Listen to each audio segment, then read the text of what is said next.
जय गुरुदेव। दूरदर्शी आवाज़ मासिक पत्रिका 1 सितंबर 2023 पृष्ठ नंबर 16। मन जाता है तो जाने दें। महात्माओं की जो बात मानेगा वो छुटकारा पाने का कार्य करेगा। अंतर में साधना करना परमात्मा को पाने का ये संदेश बराबर चलता रहा और चलता रहेगा। और कोई बात नहीं, वो सीधी बात बताते हैं, पर इतने भी आप न समझो तो आपकी बात है। वो एक अनामा, पर वो तब मिलेगा जब आप संतों के पास जाएंगे। लहर में भजन नहीं होगा, मन उन्हीं लहरों में चढ़ता उतरता रहता है, गुणवान चलती रहती है।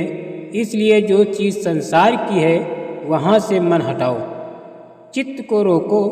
मन को सूरत का साथ देना बहुत जरूरी है। मन जाता है तो जाने दे, दृढ़ कर राख शरीर, उतरी पड़ी कमान से कबहू न चाले तीर। मंडलों की धुन अलग है, स्थान की धुन अलग है, जब चढ़ोगे तब पता चलेगा। पूरा रूप संतों ने देखा। पहले की किताबें पढ़िए, उसमें यही लिखा है कि झलक देखा, क्योंकि पहले के लोग शब्द के द्वारा गए नहीं थे, शब्द के द्वारा जाते तो पूरा देखते। कर्मों का हिसाब होता है।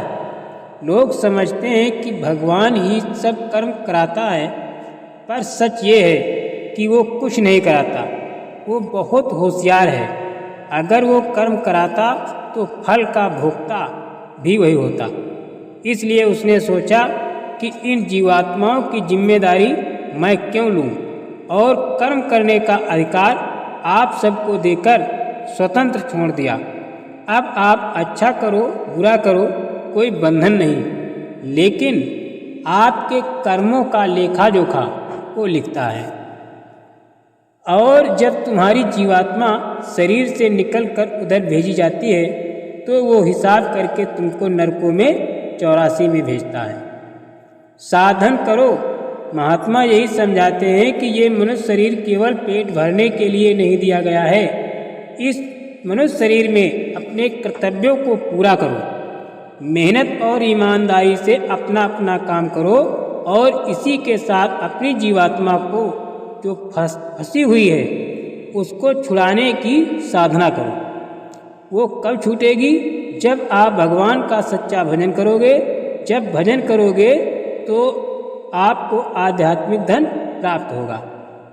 महात्मा जानते हैं हम लोक परलोक दोनों तरफ से चले गए। भौतिकवाद में फंसकर हमने लोक का सुख गंवा दिया, संतों फकीरों से दूर होकर परलोक गंवा दिया। अब न यहाँ सुख मिल रहा है न परमात्मा का सुख मिला। फकीर और महात्माओं को इस जगत के जीवों की चिंता रहती है और किसी को चिंता नहीं होती। वो रूहानियत को लाना चाहते हैं, आध्यात्मिकता को लाना चाहते हैं, क्योंकि वो जानते हैं कि ये जीवात्मा, ये रूह कैसे फंसी है और इस शरीर से कैसे छूटेगी। भूल हो गई। लोक में यहाँ पर किसी के लिए जिम्मेदारी नहीं रही। बच्चे माता पिता को छोड़ देते हैं, माता पिता बच्चों को छोड़ देते हैं। अब वो पति पत्नी भी एक दूसरे को नहीं निभा पाते। तो जब कोई भी जिम्मेदारी नहीं निभाता तो आत्मा की जिम्मेदारी कौन लेगा? ऐसा मालूम होता है कि छोटी से छोटी, बड़ी से बड़ी, सारी की सारी व्यवस्था की चीज़ों को आपकी बुद्धि नहीं पहचान पाती, तो आध्यात्मिक चीज़ों को क्या पहचान पाएगी? महात्माओं की जरूरत पड़ेगी। कलयुग, ये कलयुग है। कलयुग का कर्जा आप सब पर लदा हुआ है। इस बोझे को कौन उठाएगा? आप देखना, थोड़े समय बाद सारा देश चिल्ला उठेगा। देश के कामों में चिल्लाहट होगी, देश के वितरण से चिल्लाहट होगी, देश के विधान में चिल्लाहट होगी, उस समय पर फकीरों की, महात्माओं की जरूरत पड़ेगी। वो रहनुमा होते हैं, दयालु होते हैं, तुम सबके दुख से दुखी हो जाते हैं। और अमीरों को भी देखता हूँ, गरीबों को भी देखता हूँ। अमीर भी रोता है और दया दुआ मांगता है, गरीब तो रोता ही है, दया दुआ मांगता है। शांति कैसे मिलेगी?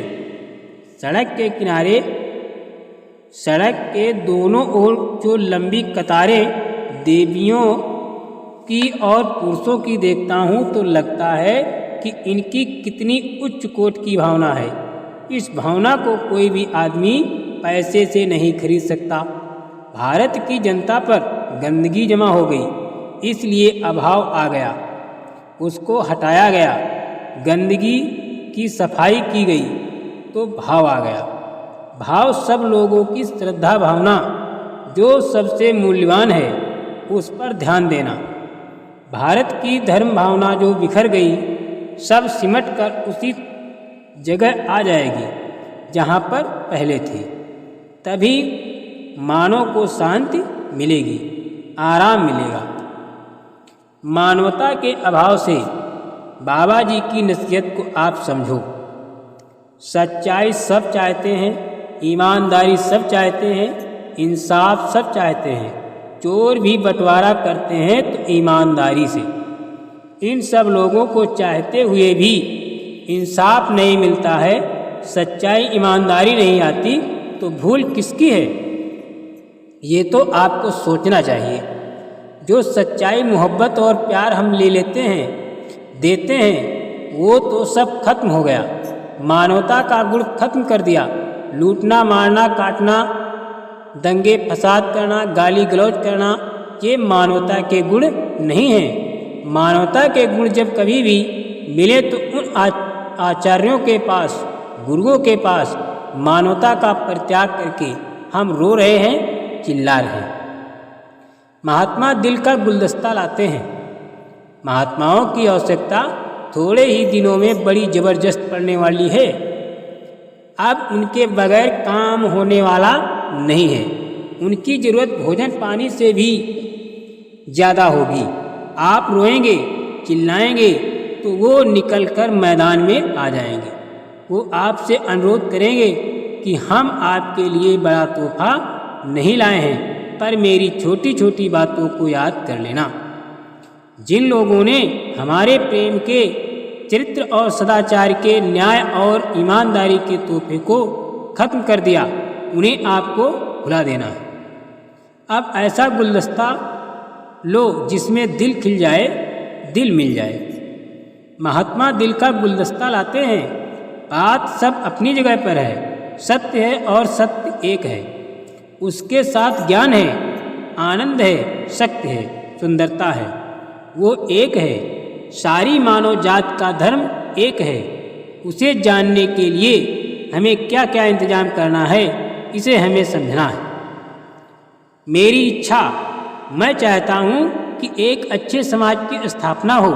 सब लोग आपस में प्यार मोहब्बत से रहें, अपना अपना काम मेहनत और ईमानदारी से करें, सबका आदर सम्मान हो और सब लोग थोड़ा समय निकालकर भगवान की सच्ची पूजा, भजन, खुदा की इबादत और प्रार्थना करें। नेक बनने से सामाजिक विपदाएं, लड़ाई झगड़े खत्म हो जाएंगे, जातीय झगड़े खत्म हो जाएंगे, पारिवारिक क्लेश खत्म हो जाएंगे और विपदाओं से, प्राकृतिक और सामाजिक विपदाओं से मुक्त हो जाएंगे। दया का स्थान सबसे बड़ा है।